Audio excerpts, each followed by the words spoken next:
the last album from J. Cole. At least that's what he claims. You know, when rappers or artists in general usually say that, it's never really the case. However, he has marketed this as his last record, The Fall Off, for almost 10 years. It seems like he's been teasing this. Look, there's a lot weighing on this Cole record right now. Let's start with my opinion on J. Cole's music, because I'm going to be real with you guys. I've never been like the biggest J. Cole fan. I've liked some of his music. I've thought some of his music was just kind of some stuff I don't like. Can't really say I've really loved a J. Cole album at this point. I've definitely liked my fair share of J. Cole projects. I think his early mixtapes are pretty good. Forest Hills Drive, I'm not as high on as other people are, but I think there are a lot of great songs on it. I think For Your Eyes Only has a lot of good storytelling on it. My personal favorite from him, actually, though, is his last album, The Off Season, which came back in 2021. I just thought his rapping on there sounded hungry. I liked that he was working with different producers. I liked that he brought features along with him. I think added a lot to the record. It sounded a lot like his early mixtape days. But then,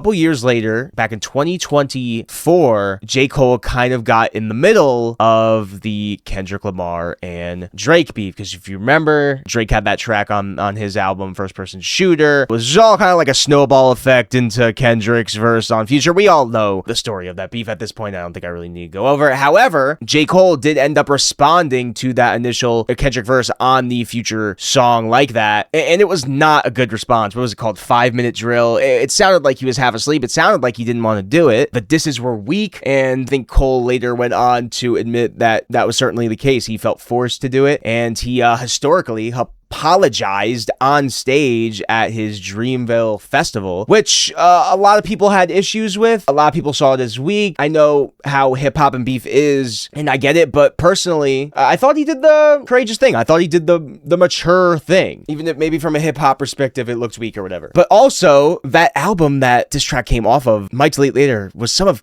Cole's weakest material to date, man. Some of his weakest stuff. Not a very memorable record, even if it was just a little Lucy project or whatever. But yeah, so I think for the past 2 years, I've been kind of afraid for what, Cole might do for this final send-off record. We have heard some material going into this. He dropped a single titled track 2 that had a video for it, and it was really cool. It had some really cool conceptual themes going on, where it was like he was rapping from his death all the way to his birth. So he sounded focused. Then he also dropped a little EP mixtape thing about a week ago, where he's like rapping over classic rap instrumentals, and yeah, again, he was sounding very hungry. In these teasers for this record, he is sounding hungry, which if he's coming with hunger, if he's coming with thoughtful storytelling and then conceptual tracks all the way through, then I think it could be pretty good, hopefully. This is a double disc record, so we don't even know the length up until we click play, because we don't know much about the record other than the track list. We know if there's any features or anything like that. It's going to be interesting to see if Cole can keep interest for that long of a period. I guess we will see. Now, without further ado, let's get into it. J. Cole, The Fall Off, the final record, allegedly. How long is it? That's the question. Oh my gosh, it's an hour and 40 minutes. Oh my God. What the hell? Oh God. Okay.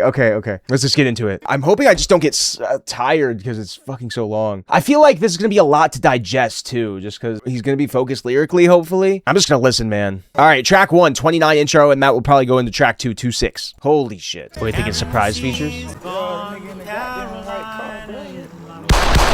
Oh, was that James Taylor sample? 2-6.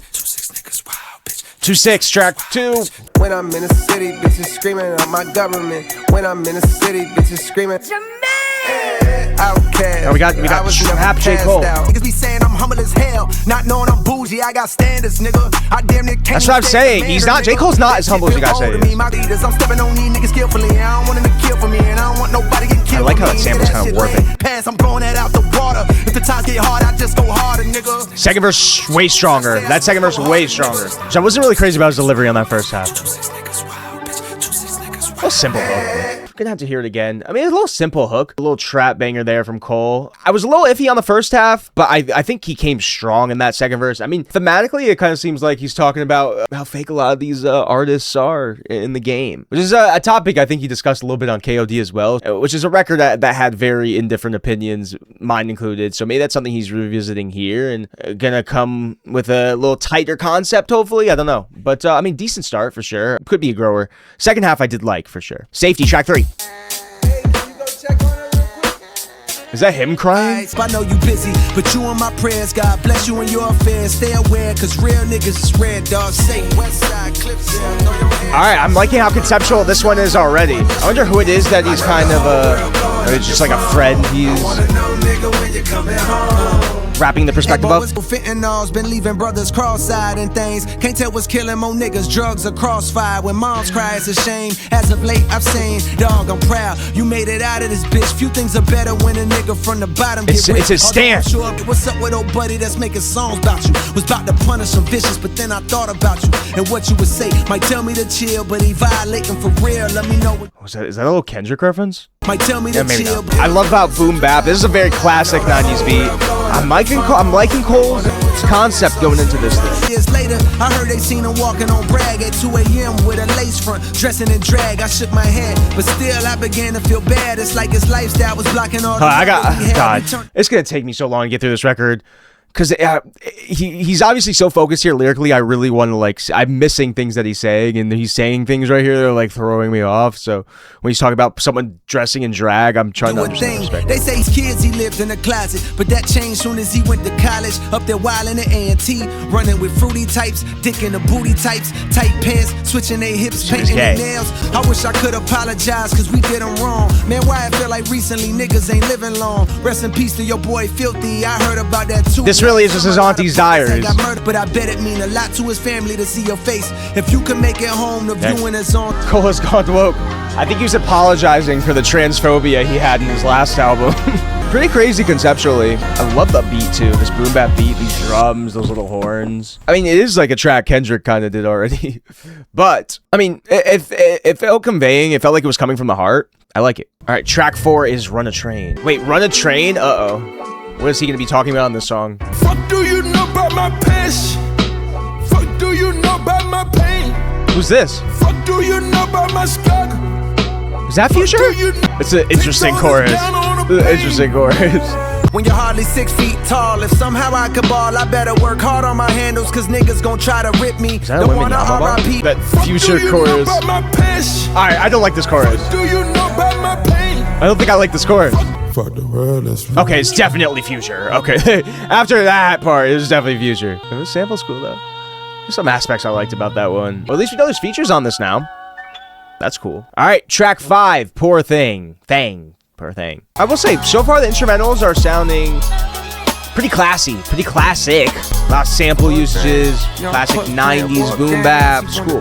My road to fame is right with spikes and broken lanes and tolls I can't afford, but I won't complain. I know the more I gotta struggle, rhyme schemes on this one are sick.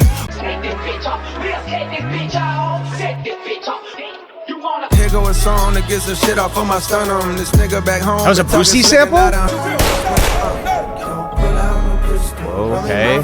Some bitch heard you say I ain't real, that's your belief, huh, bitch? Well, look, I'm back in the Ville so we can see, punk, bitch. What is he talking about? Fair when we meet, punk, bitch, and don't be bringing no hammers, not on cheap, punk, bitch. I don't cheat, punk. Oh wait, I sure Westside Gun Ayo? I heard a Westside Gun ad lib lately. I feel like he's talking about someone specifically there. I don't know who though. He said selling keys, so.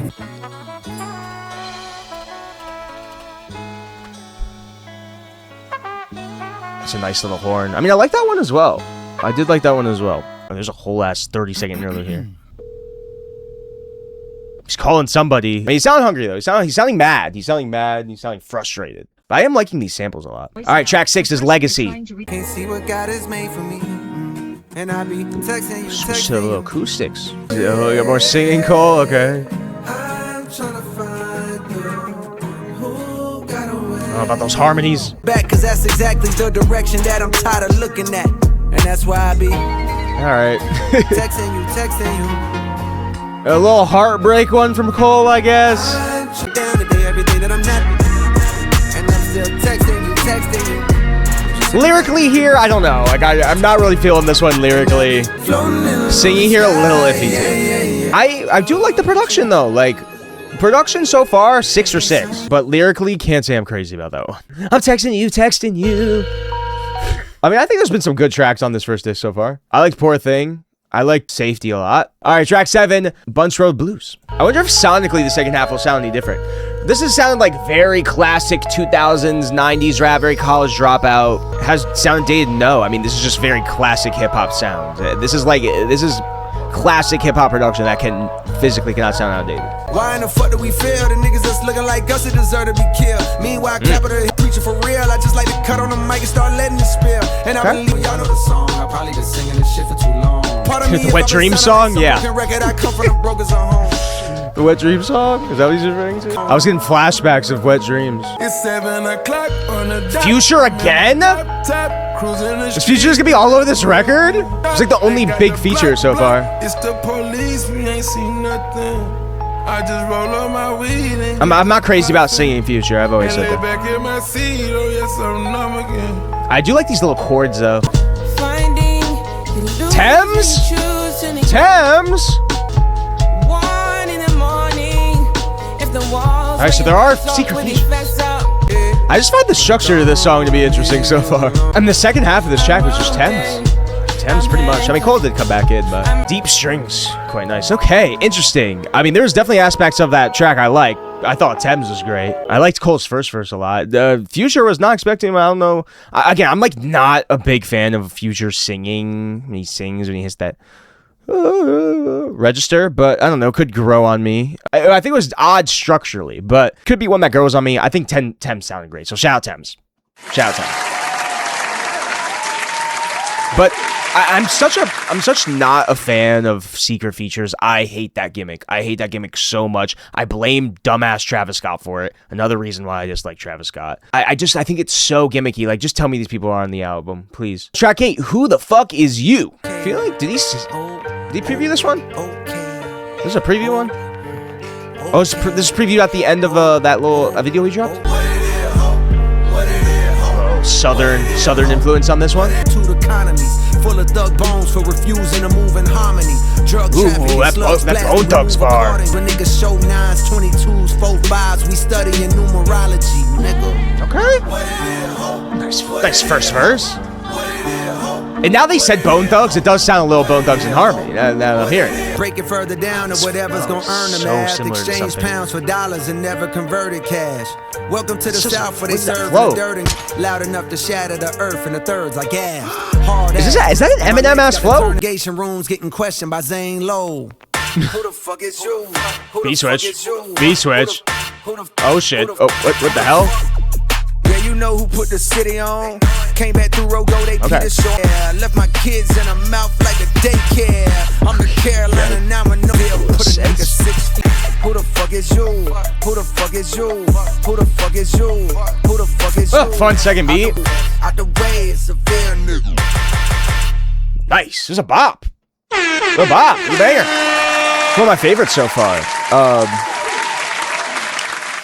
I mean, honestly, you're saying Glorilla would have fit on that very nicely. It was a very southern track in general, the first half and the second half. But that beat switch was sick. Cole taking himself a little bit less seriously lyrically on that one, too. Definitely a highlight for me so far on this first disc. Still got like 4 tracks of. Okay, track 9, drum and bass. All right, better get some drum and bass ass beat then. Not a drum and bass beat. At that very moment I seen her, she had the glow of Aaliyah while I control my demeanor and said, Mr. His wife? Damn, what's good? How you been? This girl at the club? Was his wife? It wanted to, like, I ain't know if I was gonna see you here or what. I was, yo, 1 second, bro, I got you. Okay. I will say, I really like the background vocals on that track. Definitely got a little introspective. I mean, I feel like I thought that was gonna go somewhere with like him finding this girl at the club or whatever, but I don't know. I guess we'll see if that goes anywhere in following tracks, but it was a good one, I guess. Track 10 is gonna be The Let Out. Oh, and he's clocking the gun. What in the hell? Where are we going? Okay. What are these acoustics? Cole's Meet Your Padre. Actually sounds more Old Western now. Alright. We're getting singing Cole on this one. Oh, he's like really singing on this one. She got the type of thing you can't even find no more. They play the type of games I don't be around no more. I see some niggas that time and what are those like guitar hits? Cole trying to go alternative. We got J. Cole almost country-like Western track. Who would have thought? Who's on the guitar, though? Who's shredding it on the guitar? I don't like this chorus. That's probably my least favorite. There is aspects I liked about it, though. I think whoever's ever on that guitar was ripping it. I just did not care for Cole singing on that song at all. I mean, him doing like a little alternative, almost like country rock thing is kind of cool. But yeah, the singing on that song and the hook on there was just like, not feeling it. Not feeling it. Definitely my least favorite so far. All right, this is technically the final track of the second disc, but there's also a bonus track. All right, Bombs in the Ville / Hit the Gas. Final, technically closing track of this first disc. Now we got a whole other disc to go. Gosh, this album's like movie length. You is who I find. Let's run away.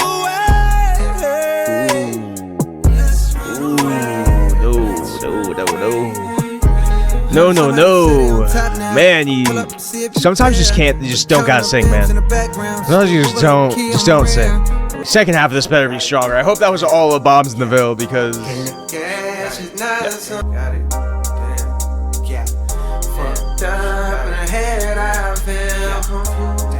Hit the Gas? I'm not gonna lie, man, something's gotta change here because this is a snoozer so far. We gotta do something here. The ending of this album, of this disc, was weak.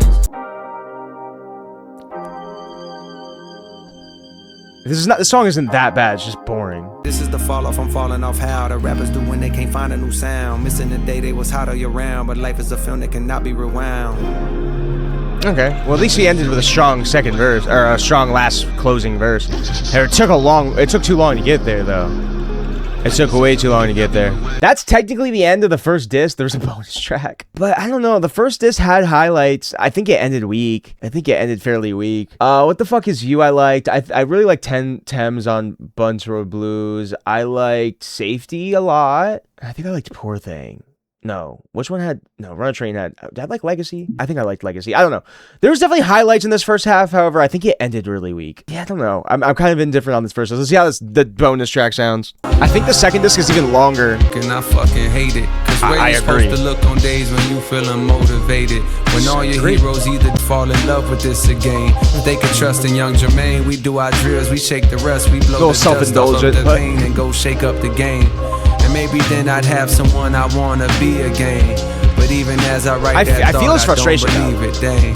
Cause maybe it wasn't even them, it's really me that This is how I hear listening to current Lil Wayne. I like the song idea on that one. His frustration about the people he looked up to not having it anymore, man. A lot of people that could apply to. For me, it's Wayne, it's M, it's just like outside of hip-hop, I guess. I think that was better than some of the core tracks on the first disc. I mean, thoughts on the first disc? There were some highlights. There were some lowlights. I think it ended weak with the Let Out and Bombs in the Ville. I thought those were the two weakest tracks. That singing just did not go over well. But like highlights were definitely... I mean, I liked 2-6. I liked the second half. Safety was definitely a highlight. Legacy was a highlight. Definitely Who the Fuck Is You. I mean, there's some highlights for sure. What are we rating that first disc out of 10? Let me know. And we'll get right into the second half, the second disc. 5 to 6. Okay. Like 7. Fair.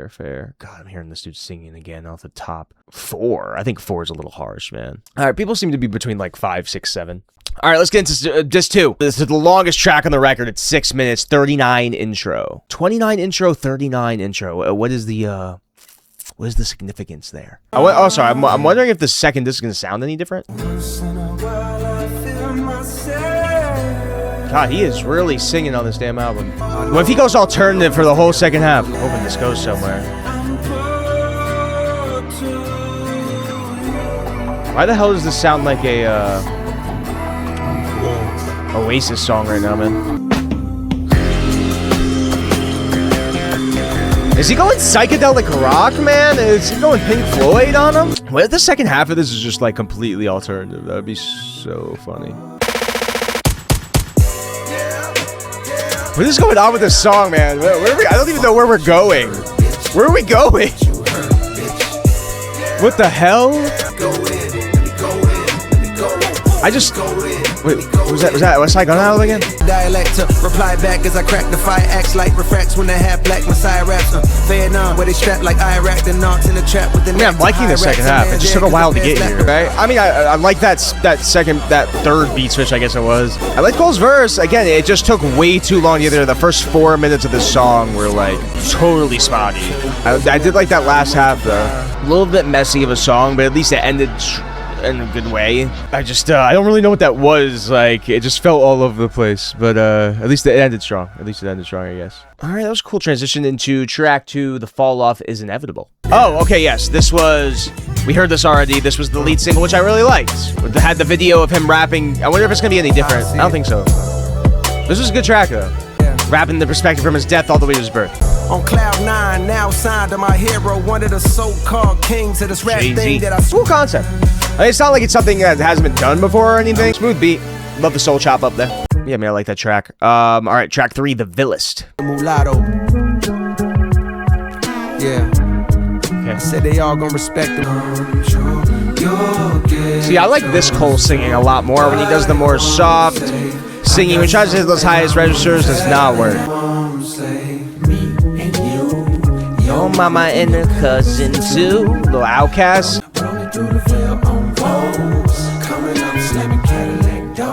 Straight up took chorus.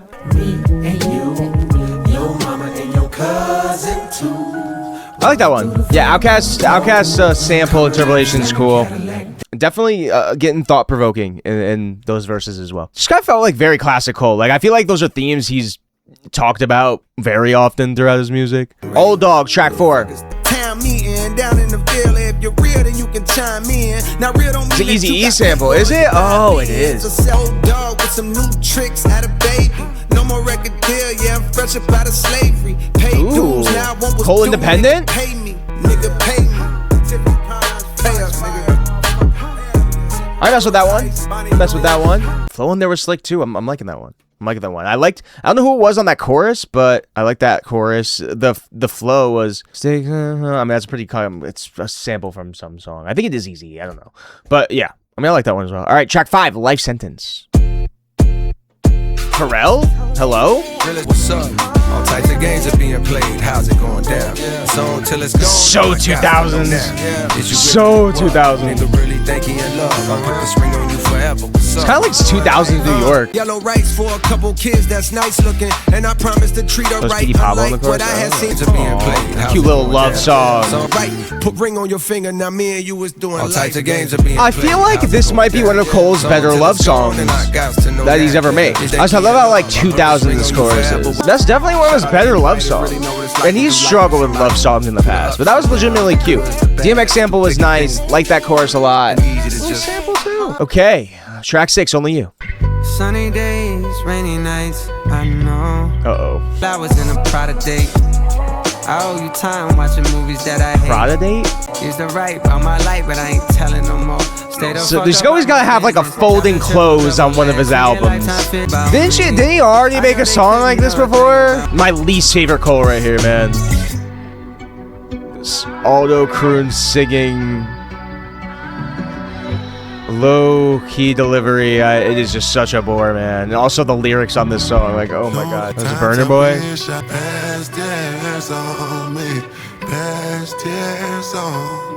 This just fits his vibe. Burner sounds good. He can't say this track for me. He can't say this track. Taking many hits to your armor. I've seen you walk. Who's on this outro? And I'm in a seat and you gonna make it pop. That was a beautiful poem. J.Cole on the first half, that was just, it didn't do it for me, man. It didn't do it for me. I like that poetic outro, though. Burner Boy on there was fine. Yeah, definitely my least favorite in the second disc by far so far, I think. That melodic Cole just doesn't do it for me. All right, track 7, Man Up Above. Oh, never could have made it sample. Yeah, Marvin Sapp sample. Going out for when niggas stretching shit like a new school power for a Nas re-rank. I mean, I like how he played that into the sample. Faith, but now he reads the Bible, hoping God will see him contemplative. Dang. I mean, these are heavy verses. A lot of thought going into these verses. I liked it. And I do like that little Marvin Sapp sample. That's cool. Damn, like I know he's saying he's independent now, but damn, he definitely had to spend a bag to clear some of these samples. He had a DMX sample, he had this sample, he had the Outkast sample. Track 8, I Love Her Again. Oh, he's gonna talk about rap, isn't it? He loves rap again. Another one, samples on this record. The Common sample? Ah, he's gonna do a Common thing. You're right. He's gonna do a Common thing. Just a jit hanging on the strip. She's the girl that I would see yeah, every okay. nigga's whip. She lost the common sense when niggas brought her out on tour. She's all about the money. A lot like this. This is I used to love her sample. I don't know how I didn't pick up on that quicker. The way I rap, and that was all I needed. Booked the flight and it was on. The first night I'm striking like some lightning in a storm. I'm trying to see where he's going with this. I don't think he's talking about Actual Girl. First I thought he was talking about hip hop. Doesn't seem like that. I don't know. Was the best I ever had, and the whole time that bitch was saying that type of shit to me. Yeah, it's gotta be about hip hop, right? I mean, the Common reference. I mean, I just want to see how he takes it. Well, he mentioned the beef when it comes to like rap.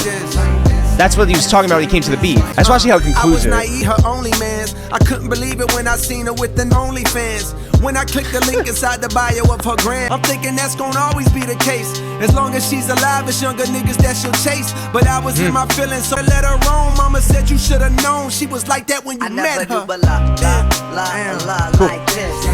I mean, look, this thing has been done so many times since Common. I think there was an album recently I listened to that did this. I think like it's interesting how he did it. I think the way he played it was kind of cool though. And the barbershop bit was cool too. All right, What If, track 9. What's up, Pac? I heard that record that you did that just dropped. It's bubbling, got me wondering when Pac? I should have wrote you, but life happens. Promo, mad shows to do and still. No excuse, I didn't do what I was. He's talking about Biggie? Biggie and Pac? What's up, Pac? So I guess so he's actually in the perspective of Biggie. To speak my name with a negative tone. Cool concept. If I can turn back the hands of time. Who's this? Ones that you warn me about, I ain't listen. The trigger squeeze, that's my about paranoia, ego, vengeance, and dollar signs. I want to say from the heart, I apologize. What if I can turn back the hands of All right, cool concept. I respect it. Rapping in the perspective of Biggie and Pac and the what ifs, literally. Some people might find it corny, but I think it works. I think the concept works. Apology to Kendrick. You can see it that way. Maybe it is a reflection of that beef. Because Kendrick was obviously his friend. Maybe they still are. I don't know their relationship. I think it would have been cool if he had another rapper. I'm so happy that Kendrick wasn't actually on there because I actually thought I had that spoiled for me in chat by somebody. And someone in the TikTok chat also said it. So I'm actually very glad Kendrick was not on it. At least he has some like thought or a concept, going on. Like I at least respect that. It's an interesting perspective. It's not like mind-blowingly new or anything, but that was a Logic song. Can I be real? There's been a few songs on here I was like, that's kind of Logic-esque. It's kind of Logic-esque. Track 10, Quick Stop. I will say, second half of this record, I'm enjoying a lot more than the first disc. Those strings are nice. It's the rolling of the tongue. you wear the same fits and pair of sneaks like every week? Cause I don't care to change shit. I'm like a no, it's just because you have no swag, J. Cole. That's it. That's fine. To stay, I swear I feel like you was with me in my loneliest phase. The love he showed me was let him know that this dates was from a genuine place. Cause this continuous race. Holy shit, the performance. Is more than just rap, more than the bitches you scrape, more than the riches you stack. See, it's the difference you make. Yeah, it's the difference you make. Oh my god, is this like one breath? Holy shit. Damn. Yeah, no, he was definitely conveying some emotion on that verse. Holy shit. Definitely one of the standout performances verses. Staying alive, trying to live.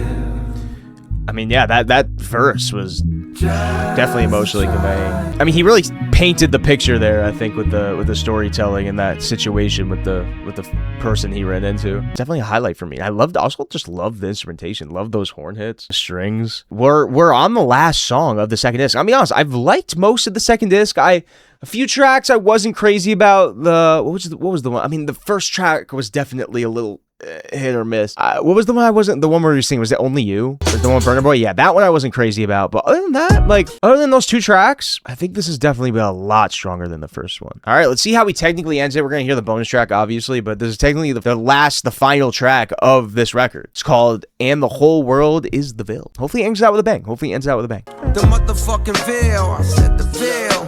The motherfucking veil, from the veil. The Samples. motherfucking Ville. Samples. FAYETTVILLE.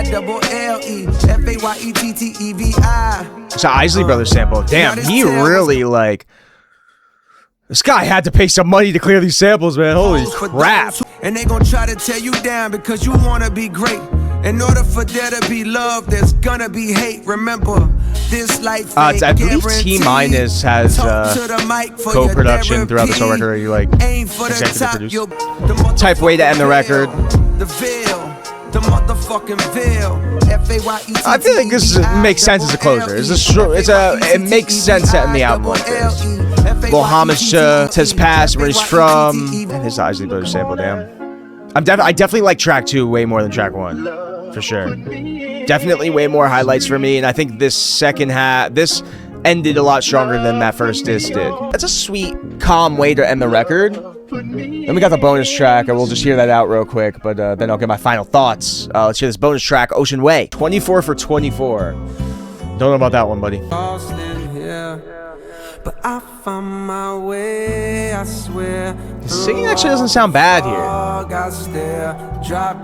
Not bad. I mean, I think I get why it's a bonus track, though. I mean, I totally get why this is a bonus track. It feels more like an interlude almost. You know what this actually feels like? It kind of feels like the end credit scene.